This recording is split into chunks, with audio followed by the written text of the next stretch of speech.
बारग' NDFबफोरनि गोदान हाबाफारि आबहावा आरो समाज जौगाथायनि खामानि जागायदों।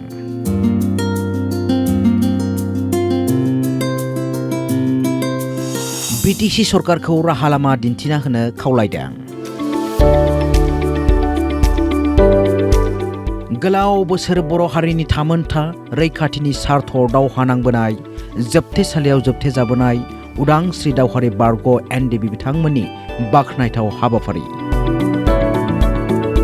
मुलुगनां आबहावा सानजों लोब्बा लाखिना बिफां फुलि गायनाय हाबाफारि जागायो। जोबथेसालिनिफ्राय गबोजोबनाय जों साफ्रोमबो एक्स NDFB जोङो दिनैहाय ससाइटि मोनसे दानाय जादों उदां अखोरां वेलफेयार माल्टिपार्पस कअपारेटिभ ससाइटि लिमिटेड। दा बे थांखियै जोङो दिनैहाय दिनैनि बे सानखौ माबानानै नोजोर होनानै जेनेबा जोङो साफ्रोमबो बे बिफां गायनाय हाबाफारिखौ लादों।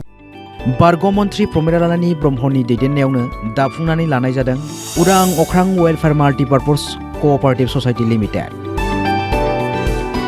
शुक्रबाराव मुलुगनां आबहावा सानजों लोब्बा लाखिनानै बिफां फुलि गायनाय हाबाफारिखौ जागायनानै होयो बारग' मन्त्रि प्रमिलारानी ब्रह्मआ। बिफां फुलि गायनाय हाबाफारियाव बाहागो लानानै बारग' मन्त्रि प्रमिलारानी ब्रह्मआ बुङोदि BTCआव हाग्रा ओनसोल जोंनि मेगन सिगाङावनो सिलिंखार जादों। मानसिनि दारैनो हाग्रा सिलिंखार जादों।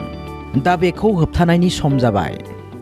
बाप दादा সকলে जितु माने गस रुई पेलाय आमार এই BTC অঞ্চল বা কোকৰাঝাৰবাসী অঞ্চলৰ কাৰণে जितु অৱদান দি গৈছিল তেওঁলোকৰ অৱদানটো আজি নাইকিয়া হৈ গৈছে, ধ্বংস হৈ গ'ল। যিয়ে নহওক ধ্বংস হ'ল যদিও আমি আকৌ ৰোপণ কৰি পেলাই আগৰ নিচিনা পৰিৱেশত আমি আনিব লাগে। मख'जाथावनादि बारग' NDFB बिथांमोना जोबथेसालिनिफ्राय उदां जाबोनायनि उनावनो उदां अख्रां वेलफेयार माल्टिपार्पस कअपारेटिभ ससाइटि लिमिटेड मुंनि गौथुमखौ दाफुंनानै लायो आरो गोबां समाज सिबियारि हाबा हुखा जागायदों।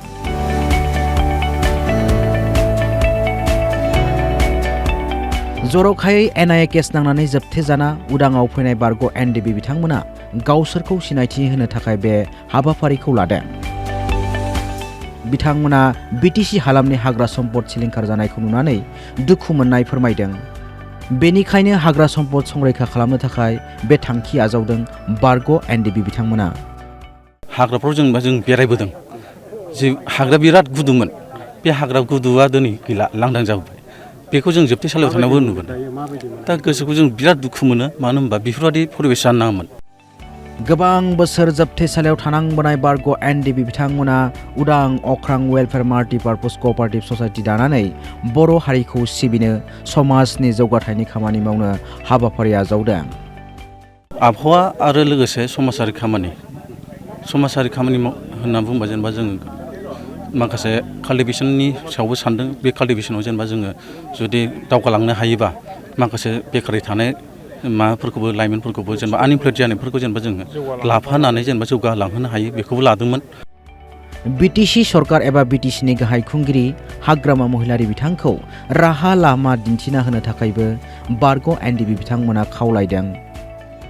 जोंनि जिथु आद्रा थानाय आरो थांना थानायनि माखासे राहा लामाखौ जाहाथे जोंनो दिन्थिना होयो।